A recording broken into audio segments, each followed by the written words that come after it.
So like a moment that comes really clearly to me is I've handed out beer at the Ironman Lake Placid like 3 or 4 times, both the 73 and the full Ironman up there, which is absolutely iconic. And like the steam off the lake in the beginning and like people running out to it. And then, but I really specifically remember like walking towards the finish line as a sampler and like looking at like the Red Bull arch and things like that and being like how do we get to there where we're like much more present here and stuff like that. And so it's like it's amazing to reflect on like Oceanside and like look at all the branding around town and hear the announcer saying our name and stuff like that. So it's but for me it's really like much more about the athletes and their experience, and like it's such a moment for them. Like we're just happy to sponsor Ironman and help them keep the races going and build this community of great things going on. So like more than anything, being part of the ecosystem in a positive way.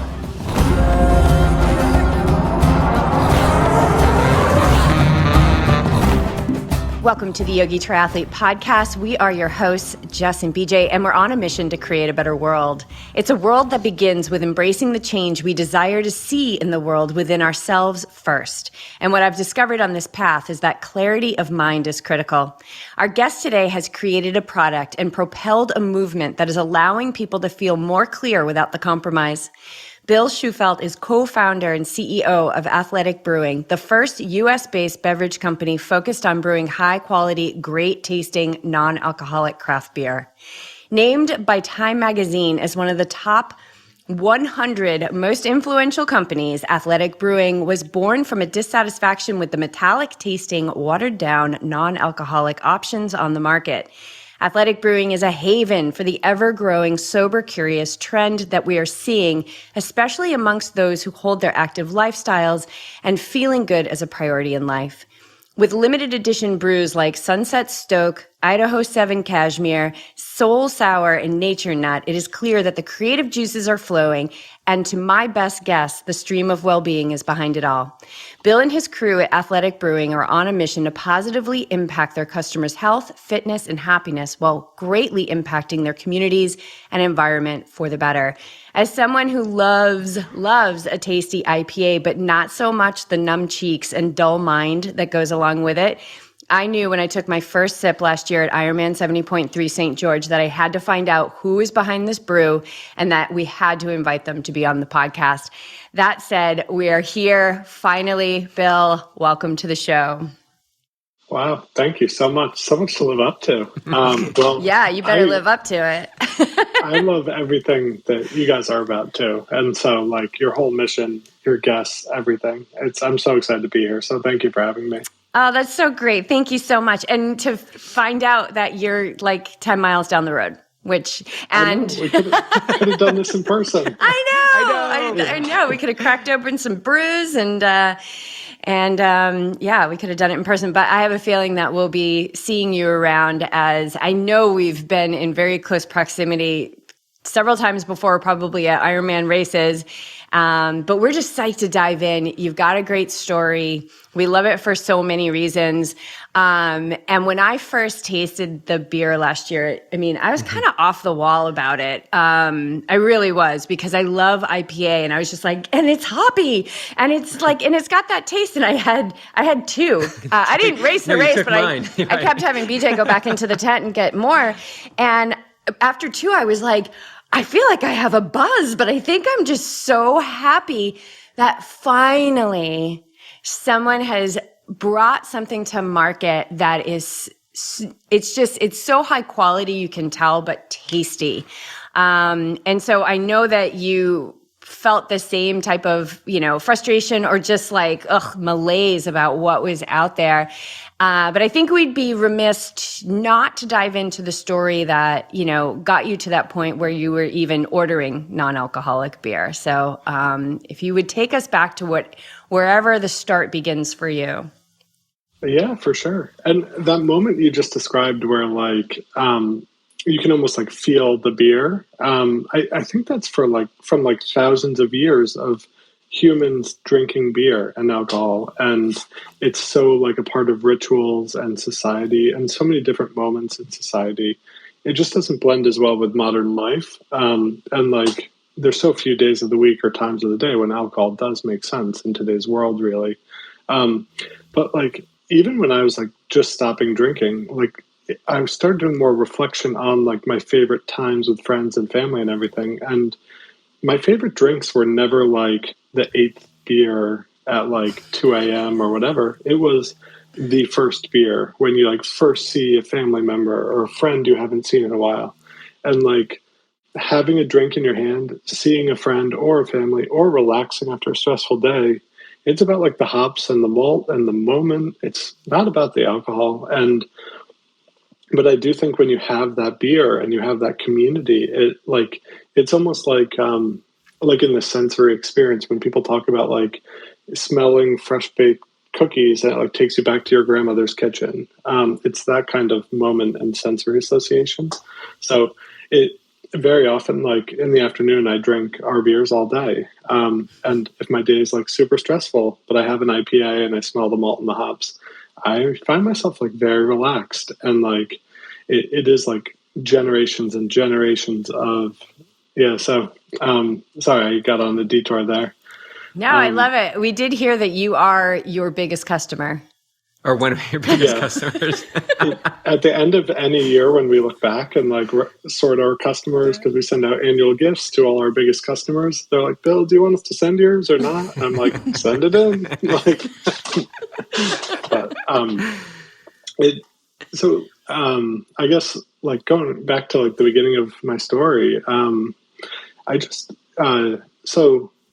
I mean, like any college kid, and like I was working in New York City in finance, and had a great job. I probably would have worked in finance the rest of my life. I was kind of on autopilot from the moment I went to college, right to New York, into finance, and on, and really never like creatively had a different path that I saw myself taking. It was just kind of the path I was on. But as I really started to take my career more seriously, I really valued my like intellectual, like just being on point during the day. And like my lifestyle was evolving so that like I had 3 or 4 work dinners a week, which were drinking occasions, and then had stuff with friends and family on the weekends, which were drinking occasions. But like the things I valued the most in my life was more like a high performance lifestyle. I loved waking up early, working out, feeling great. And that was like all of a sudden one of my favorite moments of the day. And then I wanted to be intellectually sharp at work. And then I wanted quality time with friends, family, colleagues after work. And alcohol really had no added benefit in any of those things anymore. And it used to be this thing that I thought was like hugely relevant in social life, work life, everything. And I was training for my first ultra marathon and stopped drinking for a month. And I realized actually alcohol isn't relevant in any of those things. And like I liked being in restaurants, sports bars, anything without alcohol more than I liked being in there with alcohol. And it was just the offerings that were limited. And when I held something in my hand that was like an inferior product, it also made the experience inferior. And it made me feel socially like an outcast almost, where like people would be like, "Oh, what are you drinking?" And you're just kind of embarrassed about this penalty box beverage. And so it was like, it was very easy for me to stop drinking. It was just the like social baggage and the inferior products that were such a pain point. And like, the more I kept thinking about that, the more it drove me crazy. And I knew I wasn't going back to drinking, because all of a sudden, like, intellectual curiosity I hadn't had since high school was firing at night. And I was sleeping 8 hours through the day. I was eating healthier. I was more intellectually sharp. And it was just this virtuous circle when I cut alcohol out that there was like no brainer I was not going back to that prior life. But so it was just like this penalty box existence that like forced me to think about this. And it was like the first time I'd ever had an entrepreneurial idea, but like there was a real impact to be had where 50% of adults don't really drink, and many more are underserved by the current alcohol market. And people really only drink in like a couple nights a week, even those who do. And so we wanted to give people great options for the other 5 nights a week. So there was this whole inclusivity element, but then on the actual like societal impact element, alcohol is the number 3 all causes killer in the country. And then it also contributes to number 2 and number 1, which are cancer and heart disease. So like alcohol has a pretty big negative impact on society throughout. And I saw like what me stopping drinking had on my life, like that huge impact. And then I had a couple friends and family members kind of get sober after I did. And I saw the huge positive impact on their life. And I was like, wow, this is the biggest positive impact I've ever had in my life by far. And the most meaningful thing that I've ever done. And I was like, how could we take this to like many people? And I think by making moderation cool, it was like a really clear way to have a positive impact on tens of millions of people, really.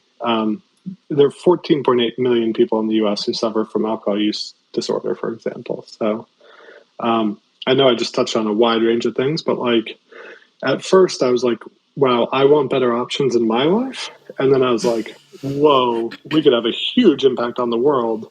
And like there was this like product economic story that I'd been working on for 2 years, but it was when I realized the like huge impact we could have on the world that's when I didn't sleep for 2 nights and I was out the door on my job like 2 days later.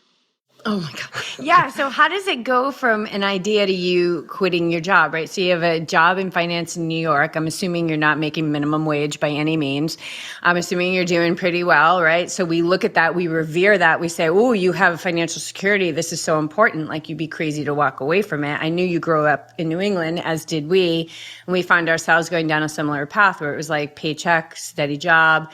And then realized that that was not bringing us joy, and that joy actually is kind of cool to have as a priority, and that you can have a joyful life, and live something like work, something that doesn't ever feel like work, even though maybe you might. I know for me, like maybe working more than I ever have. So yeah, how does it get from the idea to manifestation? That's so well said. So at my old career, like people who said like love what you do, never work a day in your life, like in my head I'd be like, yeah, right. Like I couldn't imagine ever liking work even a shred. And I like my Sunday scaries for Monday used to be so bad it would start to ruin my Saturday. Like there was such a small gap between when the week would end on Friday and when I'd start stressing about Monday that like it was just a bad place to be. And that fulfillment is something I never thought I would have been able to unlock. And like when the feet hit the ground in the morning, I'm like fired up to start working on Athletic and like talk to our customers, talk to our teammates and all that stuff. So definitely that. It really, my wife deserves a ton of credit, where she was the one who connected a lot of these dots, where like I actually said the idea out loud, not realizing it was an idea. And she like grabbed my shoulder and was like, that is an amazing idea. You should work on that. And like I did 2 years of work as I was told, kind of. And I was really excited about it. But like it wasn't until she was like, you need to quit your job now, that I was like, oh, okay. Like, and so my wife definitely deserves a ton of credit and actually like getting me out the door of my job, because it took her buy-in. Like we both had jobs, but like it took her buy-in to like really encourage me, that was like, oh, actually I could really do this. And it was scary, right? Because I think people listening to this are like, yeah, we get it. Like he had purpose. He had this whole plan for the brewing. But even to the point where you probably walked in there to give your resignation, like there's still fear and doubt that are in your awareness. True? Yeah? For sure, yeah. And my old colleagues were totally shocked. No one had ever resigned from the type of position I had at that firm ever. It was a 19-year history at that. Oh no, it was a 25-year history at that point of the firm. Like people are forced out for sure, but no one had ever resigned from that kind of seat. And then I think there was just so much delusional optimism and confidence, and I knew so deeply that it was gonna be like a really meaningful, durable new category, that I don't think I had the stress that it wasn't going to happen until much later, when there was just huge amounts of rejection to get to the starting line. Oh yeah, Yeah, I want to hear. We want to hear about that. I feel like sitting where I sit and just seeing from the time I took the first sip of that beer last year in St. George to what has happened in the last year, and also in the years before I even knew you guys existed, starting to see this momentum to that you don't just have to be pregnant or an alcoholic to not be drinking, but that people were starting to crave an alcohol-free life. And that's what they were calling it, like an alcohol-free life. I'm sure you've heard the organization like No Beer 1 year or 1 year No Beer, where it's just people, it's not just people that want alcohol. Everybody wants an alcohol-free life in that organization. Some people are probably moving from it from different relationships with alcohol, I'm sure. I certainly, as somebody who started meditating, over a decade ago, like really saw that I wanted to be clear, and I needed to be clear because the alcohol that I had been drinking was kind of pushing down some things that I needed to feel. And so, I started to get curious about that. And I don't completely not drink alcohol, but I don't drink a lot of it by any means, and continue to carry that mindfulness with me. But I just feel like your timing was so magical, divine. I don't know what you want to call it, but it's like there was this wave that was building and you were like, yeah, you were already out there on your surfboard and you just caught it. Well, I think there's a lot of threads there where I think like a lower alcohol lifestyle jives with a lot of what you said. I think everyone having information at their fingertips and being able to listen to people like you guys, honestly, where you do get insights onto plant-based diets, meditation, things like that. I think all those things really tie together, where people are looking to feel better, eat better, like kind of like life hack their way into a happier life in many ways. And I think alcohol ties really well with that. When all of us were growing up, we had one source of information. It was like TV advertising. And if lobbyists or whatever could control the message on TV advertising and like the FDA food pyramid, that was that, and it was really hard to get new information outside of that. Now all of us have phones in our pockets and access to like so many really talented professionals who like tell their story and share what they've learned. And it all spins up so much faster and is more transparent. And so I think it was kind of like that all happening, which was like leading me to a healthier life. My wife is an incredible plant-based chef. She's gone to 3 different cooking schools, and we eat entirely vegan in our house. And like, I saw how that made me feel better. And like, I saw how like working out really regularly every morning made me feel better, and like different things. And alcohol just kind of went with that also.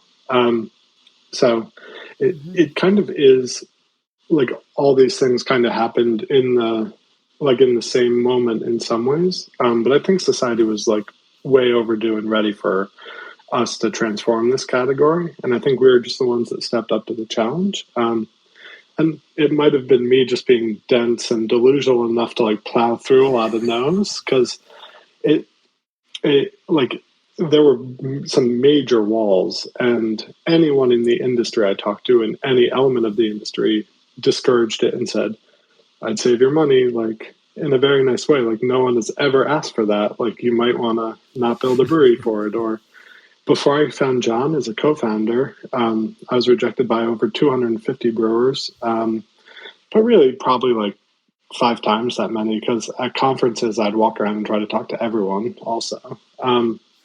But yeah, the like job interviews for a brewmaster were basically like 2 minutes and be like, oh, no thanks. Like, oh, no thanks. And John was like by far the most talented person who responded. And I was so lucky that he was also receptive to it. But like there was so much no, so much rejection that I think it took us like kind of blowing through a bunch of those walls to like get the category out to the other side. How do you keep, after rejection, we've talked a lot about feeling and listening to that voice, and you keep seeing some evidence that there's no way this is going to happen. How do you resolve yourself to pick it up and get going the next day? I think that's where most people fall short, and I think that's where we experienced in our shift was you get to this certain point where everybody mostly turns away because it's the most challenging, but you have something that keeps you moving forward. What do you think that is? Yeah. So I'd actually done all the customer-facing research before I resigned from my job. So, like, I'd done all these surveys that, like, 55% of American adults that I surveyed in any survey or higher said with some frequency they would love a good-tasting non-alcoholic beer. So the category was 0.3% of the beer market, and 55% of adults would like the product. I was like, wow, there's a huge discrepancy here. And in other European countries, the category is enormous too, with not great offerings out there. So, like, Europe basically has the same non-alcoholic beers as the US, except it's like 10 or 15% of the beer market there. So, like, I knew there was like a standard or like an example of this like working, but also luckily I had like somewhat publicly resigned from my job, and everyone knew it's like an accountability thing. Like, my wife knew I was taking a big bet. All my old colleagues knew I was taking a big bet. I had already resigned from like the top firm in finance, and I used to run the intern program at our old firm, and it was about 100 times as hard to get into that firm as it was to Harvard. So it's like no one ever really leaves. And so like I had something like 300 salespeople covering me at that firm, and so I had resigned to everyone. So I had a ton of accountability on this bet I was taking. So like I was in the right position to work really hard, but also like. So I love the book The Alchemist. I'd like always read that over the years, and it always made me wonder, like, what is my personal journey? Like, what is my like personal mission? And then I love the book The Obstacle is the Way too.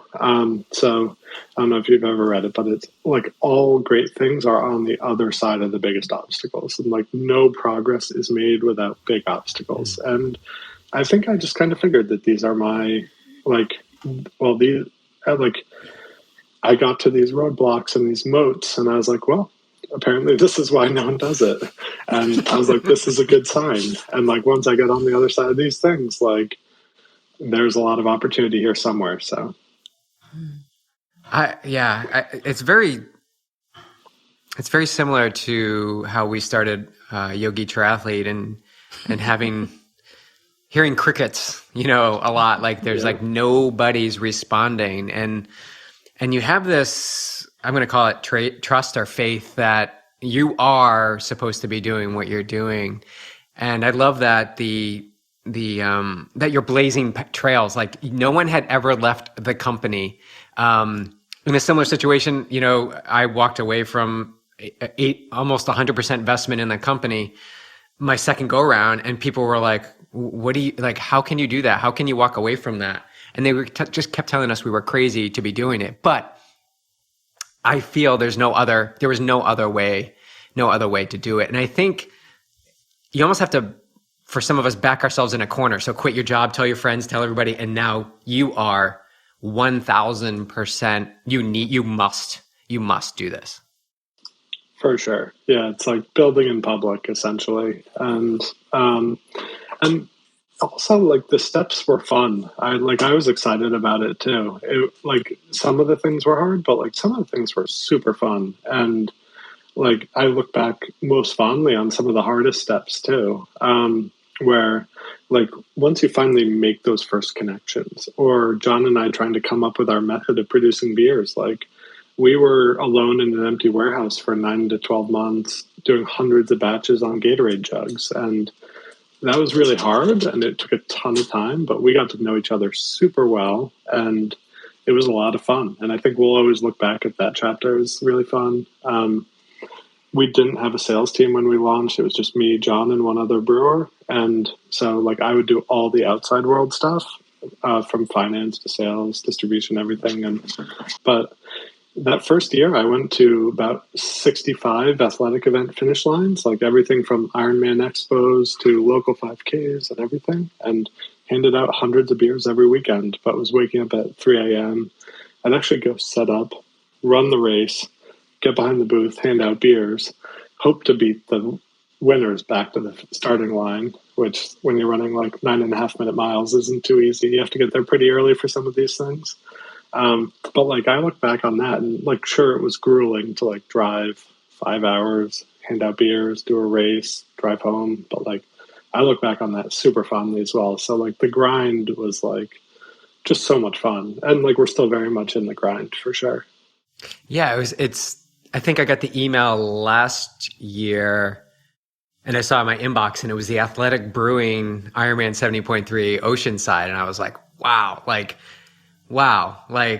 this is coming through. It's not, Sapiens Ironman or, the Piedmont Beef. It's like, there's something like substantial that is, it seems like the momentum behind it is really, really booming. And for somebody, we're like knee deep in the endurance sports community, and to see this gravitate to the point of where you were just handing out beer to the point of being a sponsor of a major, Ironman event with the competition in the pro field that's out of this world, Kona related. It's pretty amazing. But then it's trickling to all the other races and events that are going on. So why did you choose, I know it's Athletic Brewing, but why did you choose particularly sports events as your first go? Yeah. So we had the advantage of like, so I was building a product like for myself. Like I like intuitively knew the customer who's myself. I knew the audience who was myself. I knew who we were marketing to. And like it, I guess it's probably like definitely a world-centric view of yourself. But like I also like knew, like I feel like I knew the community of people I work out with, like the like healthy professional, like I just knew hundreds of people like me that I knew would like our product eventually and be the core customer. And I'm a huge fan of 1,000 true fans. And like, if 1,000 people love what you're doing, they're going to tell people about it. And so, yeah, it like we never had to do focus groups for product or anything because John and I knew exactly what we wanted to make. And like, we knew when it was good. We never had to do focus groups to be like, oh, like, what do 20 or 30 somethings do on the weekends for races or whatever? It's like, I just looked at all the races I wanted to run and I was like, I'm going to be at all these finish lines. And like, some of them weren't quite ready for us, like Spartan races and stuff. Like, I didn't have any money to like be a sponsor or whatever, but like anyone who would take us, I would be there. And so it was really easy. I didn't have to like do any Googling, like where, like what kind of races to do, like what races do people run. We kind of like knew it all inherently. So that made it a lot easier. I like that it comes from not selfish, but it comes from, I guess, selfish. Like you want to improve yourself and then you just keep pulling that thread. Well, so many brands like start in a focus group and then marketing defines it. And then they trial the people like this. And I really just took it out there and handed hundreds of cans to people. I'm like, do you like this? And yeah, so. Yeah, and I think it's, BJ, I think it's similar to like the roots of Yogi Triathlete, right? So we just kept striving or looking to reach higher levels of health, and people would ask us for recipes. And then they would ask us like, how are you so calm? Why aren't you anxious? And they would ask us like, oh, well, you guys are getting older now and like you're not getting injured all the time, or that, how are you being so consistent with your training? And so it was like what we recognized was this recipe for life that we love, right? Like, and that we want to continue to grow and expand. But other people wanted it too. And then, the meditation, which I would think meditation is kind of up there with non-alcoholic beer, right? That is just like, at first it was crickets. But that piece is the game changer. Like it is the game changer for sure. But, it kind of started with this lifestyle that we were living that we were fine tuning, right? We weren't that great at being plant-based at first. We were fine tuning, but then we recognized that other people wanted it too, and that continues to grow. So when I look at, athletic brewing, right? But when I look at, we've been in endurance sports for a long time, specifically triathlon, and Ironman Oceanside has always been like an iconic, super competitive, just absolute launch of the US season. Really, people are always really excited about that race. So it's kind of like, it's at this pointy end of popularity.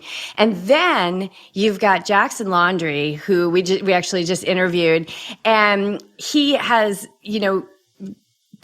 the biggest upset in what they're calling like Ironman Oceanside history. And then you've got this podium of amazing people. You've got one of the most exciting races that will go down in history, and you guys are all over it. You've got them drinking out of these huge athletic brewing steins. So we tend to look back and go, oh my God, yeah, it was grueling those days. But do you take time to, and specifically Oceanside, I'm curious, did you have a moment, or do you take time to reflect of like, wow, like, and just let that feel so good?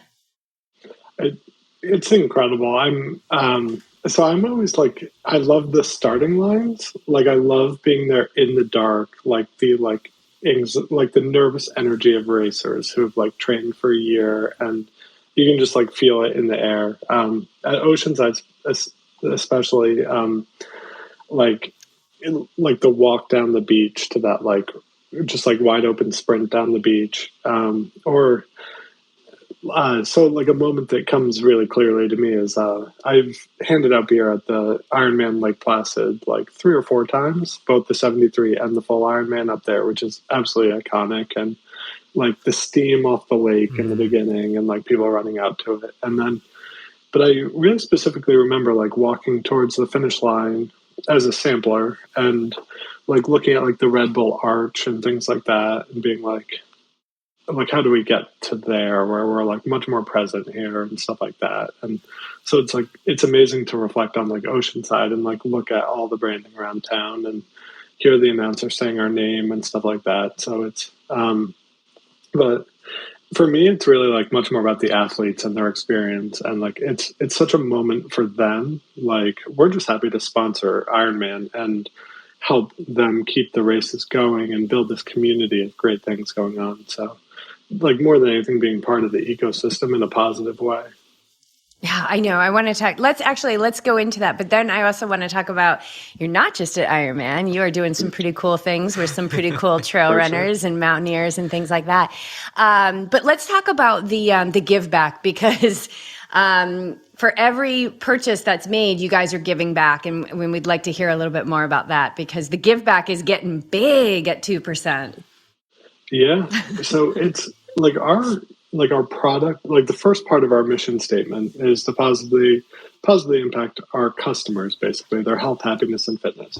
But the second part of our mission statement is the community and the environment in total. I know a lot of companies like have really generally positive mission statements, but like no really concrete way that's lived up to. In ours, like, we are very clearly changing the way people drink in this country for a healthy, better way. And then the second part, in their communities and the environment. And so I'm a big believer, like, we recently became a B Corp, but like that was 2 years in the making, because we realized we'd do all B Corp things and didn't have credit for it yet also. But I'm a huge believer in employee ownership. Like, every one of our teammates is an owner of the company from day one with the company. Like, so people own what they're building. And then like, just companies being like good stewards of the world. Like, so many companies are in this like shareholder first mentality where they strip everything they can out of everything to like give it to shareholders, where we want to be a good company that's going to operate sustainably for a long, long time and be a positive influence on the world. And so we donate 2% of all sales to our 2 for the Trails program, which we've had since day one. So basically, we keep it as a fairly loose definition of what 2 for the Trails can contribute to, as like trail and park cleanups, maintenance, trail building, park building, anything. So it could be anything from like an urban bike park all the way to like a really remote trail system in like the way backwoods of anywhere. But it could be, or like to rock climbing or anything. So last year, that program exceeded $1 million for the first time, and it'll likely keep growing every year. It was 66 donations over 35 states, all $5, $10, $25,000 donations all over the place. But like a couple instances of like things we work on with that. Yosemite Facelift is a big one. In our backyard here, the San Diego Mountain Biking Association, like working on trails with them. Surf Rider on the beaches here. A couple of years ago, the Maine Hudson Trails system wasn't going to open because they didn't have enough funding. And this Hudson Trails program in Maine, like super remote, gets thousands of kids out into the woods every year in a safe way. And Athletic donated $20,000 basically to get them to their funding goal and get that open for the season. And so it's like all sorts of things like that. So that's amazing. That just, how does that feel in your heart to know that, that as an organization and everybody's a part of it. And I know you don't just see Athletic as you at all. Although it started with you, like, how does that feel to see this, just the trickle effect of the work? I love zooming out and just being like, like if I zoom all the way in, so like in Connecticut near the brewery, one of my favorite trail systems to run, and it's called Mianus River Gorge, and it's this like 4.5 mile loop around this beautiful trail with like everything from hills to rivers and everything. And our donation there was like $7,500, but that goes like so far to them. But that's only like $7,000 to one park. Like the program was $1 million last year. And then over a 10-year period, this will probably be like $15+ million. And it's like, just thinking about how big that gets is really fun. That's fun. That's like Monopoly money. Like that must be so fun to figure out where it's going to go. And I'm sure tough to make those decisions too. Okay. So keeping with the trail, there's a super cool project that you have worked with Jason Hardrath, who we just had his beautiful partner, Ashley Winchester, on. And we've been talking with Jason. We'll have him on the show as well. But then I'm seeing this tie-in with Athletic Brewing. And about to launch, right, to the world, I think is it May 9th? About to launch to the world is Journey to 100, which is Jason's journey. Well, why don't you tell what it is? We'd love to hear from you. Yeah. So, like, in terms of like 1,000 like members of our community and like building up our community and spreading the word, like Jason was on our ambassador team and just an awesome guy, outdoor adventurer, and I started exchanging emails with him, and like the site fkt.com originally was like a super small world of people following it. And there was always this guy, Ben Nephew, in the Northeast who had all these iconic FKTs, and he had like 52 FKTs. And like the next closest person was like 15 always, or 20. And like everyone was like, wow, this guy, Ben Nephew, is going to be the god of FKTs forever. And he had a lot of the routes me and my brother used to hike on weekends and stuff, like the Pemi Loop, the Presidential Traverse, like really contested FKTs. And all of a sudden I started seeing Jason coming up like 15, 20, 25. And I was just looking at the loops and they were nuts. And so like, we're like, hey, Jason, like, what are your goals? And started to exchange emails with him, and like I found out like he's an Oregon school teacher, and like just the most like authentically like stoked, like just good person. And he was driving like on his like average weekend, he would drive like 6 to 12 hours to like an iconic mountain or loop or anything, do like a 50-mile adventure hike and drive back to school on Monday. And I was like, that is like incredible weekend. Like, this is such a cool email to receive. And I was like getting these emails and these accounts and like looking at his Strava and his Instagram. I was like, this guy's story should be on a bigger platform. And then he told us, I was like, what are your goals? And he was at like 27 FKTs or something. And he's like, I'm going for 100. And I was like, whoa, that's actually like a really big story. Like, and so we were kind of like, do you care if we follow you with cameras? And so like started following him with Wizard Media, who's like an incredible filmmaker. And so over like a 1.5 year period, they were following him, editing footage and telling his story. And so that all came to fruition with, so for his 100th FKT, he actually climbed 100 mountains in last summer, and in the state of Washington, called the Bulgers 100, and which in itself is such a like iconic feat. And so that's coming out in storytelling form, and I think he'll probably be Jason's like jump onto the scene as like a really elite adventure athlete, which he is. So, but like really authentically a great person too. So yeah, it's called Journey to 100 film, right? Yeah. And so I can send the link, but if you Google Journey to 100 Athletic Brewing, we have a site on our page which shows where there's different showings like locally throughout the country, different film festivals, and we're doing a virtual one soon as well. And hopefully you'll do one here locally in San Diego, and we'll For sure, yeah. We'll come if we're in town. We'll definitely come. What was something about in that film, if you can share with us in that film, something that you were just like, whoa. I mean, the 100 mountain, climbing the 100 mountains for the 100th FKT is pretty sick. But anything else that you can share with us that just sticks with you? Well, I mean, just Jason's Instagram in general, like what he does, what him and Ashley do really on any given weekend is incredible. So it's really fun to follow them. I actually think one of the most notable things about his whole journey to 100 is like, it's so hard to catch him at a down moment and like tell the story of struggle, because he's always just like has such stoke and he's always so excited. So where you're like, you are on peak 60 of 100 in like such terrible conditions, and he's just like running by going like, whoa. Like, it's like, it doesn't matter if it's 2 hours of sleep or 10 hours of sleep. And yeah. So. Yeah, that guy needs to be like bigger in the world, meaning more people need to feel that energy. That's sure. That's the kind of energy that helps people, make those changes that they want to see in the world. And like I said in that intro, it's got to start with us. It's got to start with us. Yeah, for sure. And that energy, I want to just turn it back into, athletic brewing and what it took in terms of passion, and what your thoughts are on how important it is to have passion as you pursue these endeavors. And I think it was you're talking to your buddy from Middlebury College about entrepreneurship. Like, I want to be an entrepreneur, but they really didn't know like what it takes to be that. And I think, connections with Jason too, somebody who's just their stoke level or passion level is just through the roof. So what is your take on having that or must having that?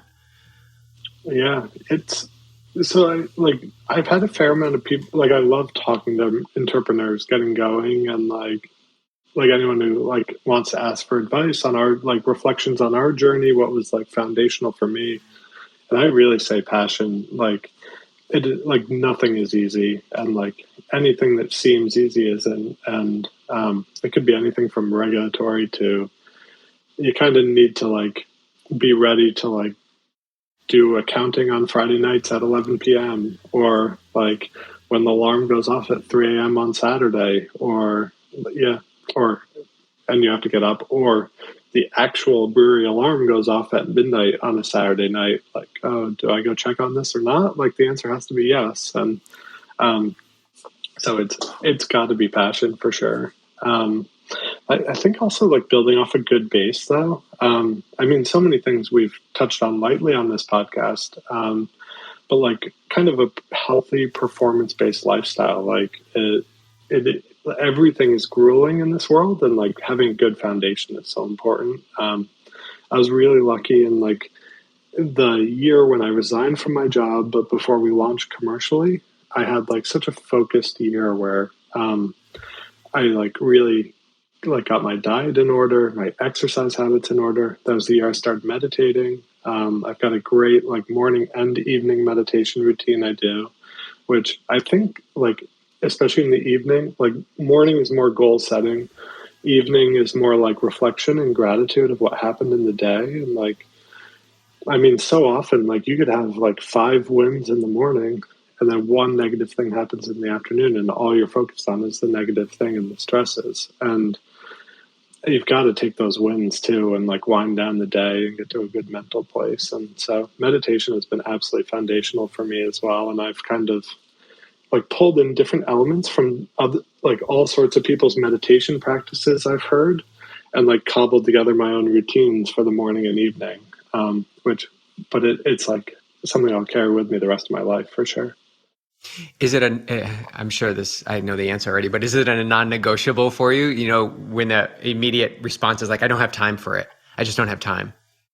For sure. You make so time. Yeah, in the morning, I don't turn on my phone until, so like, I don't even know what the day's distractions are until I'm done walking my dogs, feeding my dogs, meditating, and then I turn on the phone. So like, it could be the brewery burned down to the ground, and I'll find that out right after I meditate. But I totally agree. Yeah.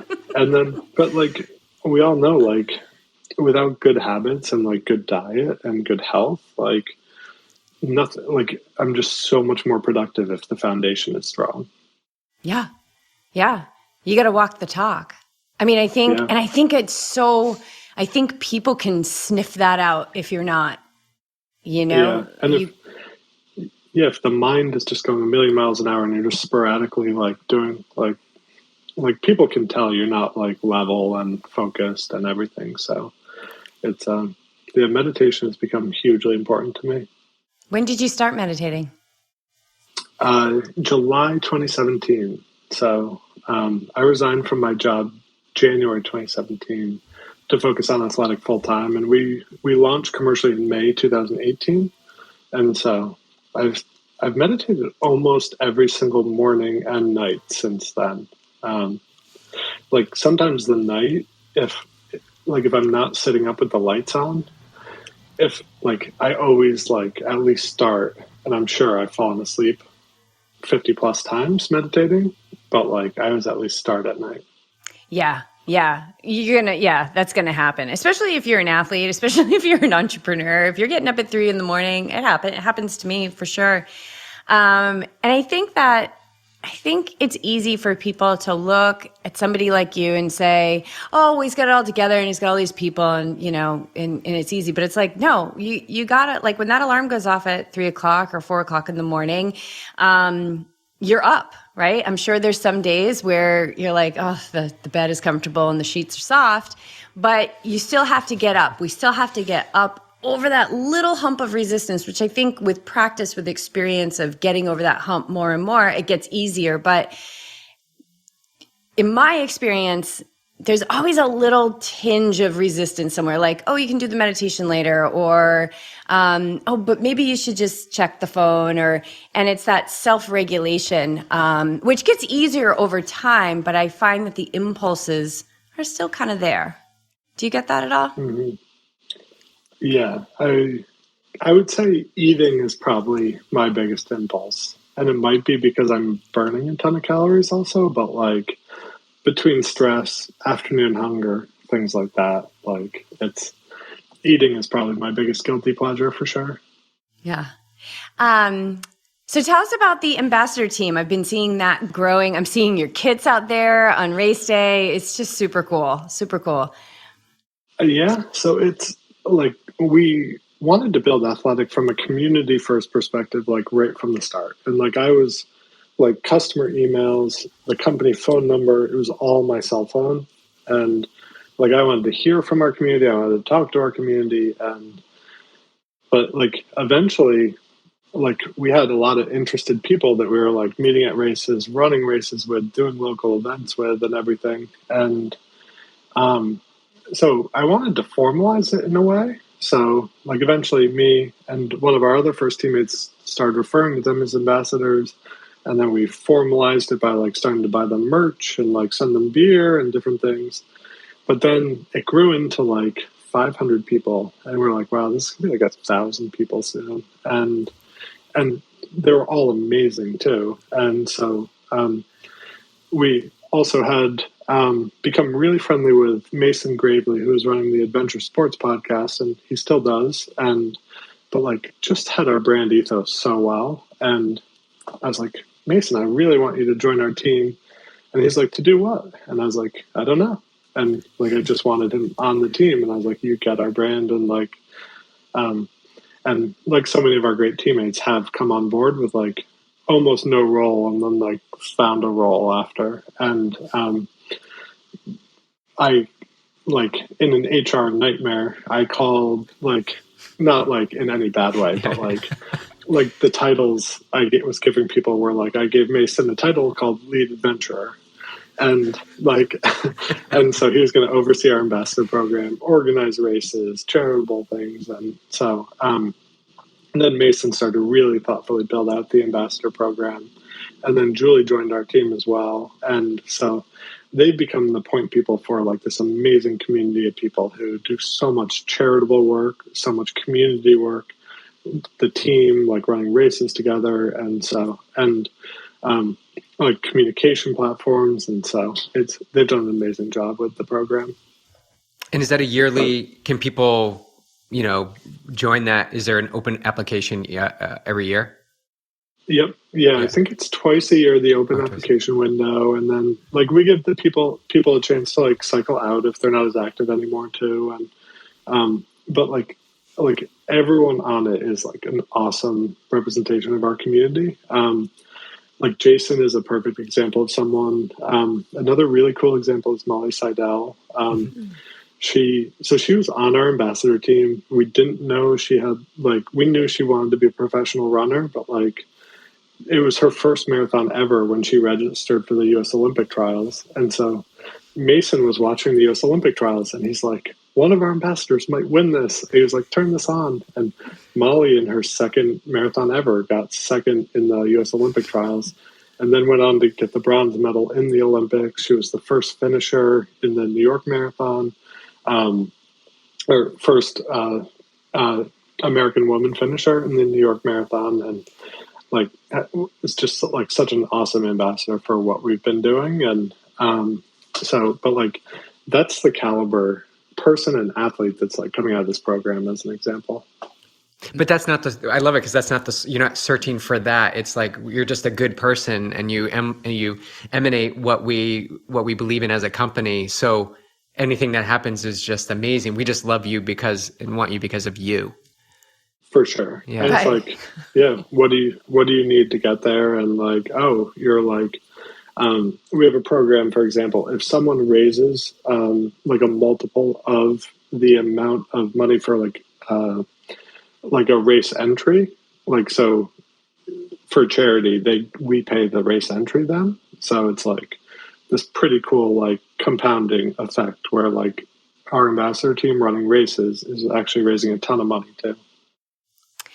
So when you sit here, okay, so before it became a public company, like before you guys went to market and all of that, I'm sure there was visions and dreams. Now it's, like just anyone that was at Oceanside saw the caliber of where the brand is now. Took home a six-pack too. Yeah, a little bit of, we're working on a sixer right now. What's the vision now? Like where's the dream now? Because you can also like, as the top of this organization, right? Even though it's a community and all of that, you and John being the co-founders, you got to keep dreaming. You got to keep having that vision, or you're going to get caught up in that minutia of day to day. What's the dream now? Like, what's the vision? What do you see for the future? Yeah, so it's still the same. It's like kind of like the mission is clear. The details on how we get there are like somewhat negotiable and like what any given year entails, or like how like different marketing campaigns or stuff like that. So like I would say like our goals aren't necessarily around like any numeric values or things like that. It's around the impact we have, the fulfillment we have, the impact in the world, the quality of jobs we give our teammates and stuff like that. So like the more beer we sell, the more we give to Two for the Trails and our community impact program. the better jobs for our teammates and stuff like that. So it's those are the goals kind of, and they're almost like infinitely scalable in a lot of ways. And what does your brewing team look like at this point? Because, I mean, somebody is having a lot of fun because the amount of beers that you guys have on the website right now is crazy. You got a lot of limited editions, and then there's some that are labeled like pilot program. Yep. Yeah. Who's having so much fun over there in Stratford, Connecticut? That's totally a testament to John and the brewing team. So it started with John, and like at first no one wanted to work with us, and now like we've been super lucky to get really talented people from like a who's who of like the best breweries out there. And like inspiration comes from kind of everywhere within our company or customers and stuff. So like, for example, in like when we created our first ride coffee porter, one of our West Coast brewing teammates got like 20 local coffee roasters. We all as a team tried all 20 and we're like, this is the best one. And then he created 3 different porter recipes using that coffee. And we're like, this is the best one. Like we all voted on it. And so we scaled up that one. And like, but it's like so fun and collaborative the way we do it. What do you see as, or what I want to know is over the course of this whole journey from when you had the idea to today, like what has just blown your mind? If you can pinpoint one thing that has surprised you the most, what would you say?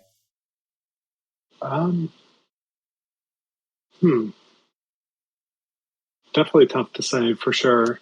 It's like brewery construction and like is just so much fun. It's like big toys basically. And so like watching our like super talented teammates pull together a brewery is really cool.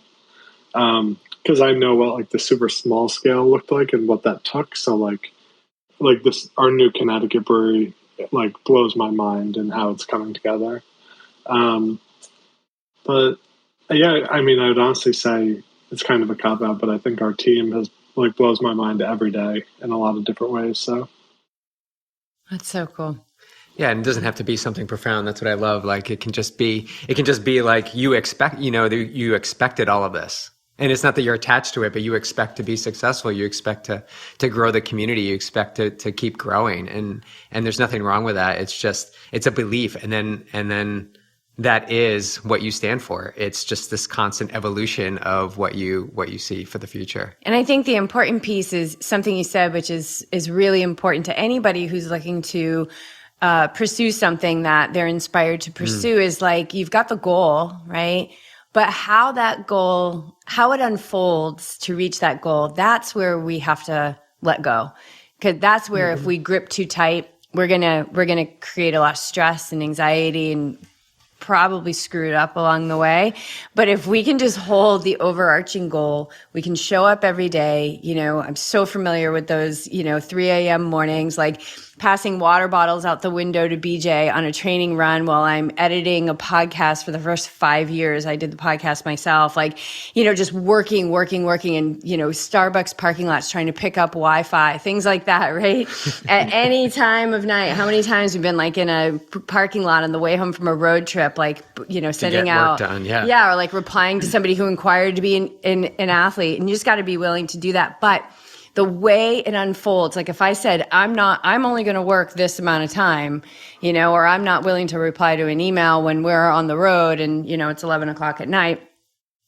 That is so important, is getting your fingers out of the details and just focus on the overarching goal and moving forward every day. Yeah, for sure. Yeah, and I think meditation can definitely help with that too. It's like, this is the goal. I say it over and over again in the morning. And like almost intuitively you get there, I feel like. Yeah. That's a perfect way to end. Yeah. Couldn't have said it better if I fed you that line. Where are we gonna see you funny. next? Are you in St. George or do you have any events coming up? I won't be there.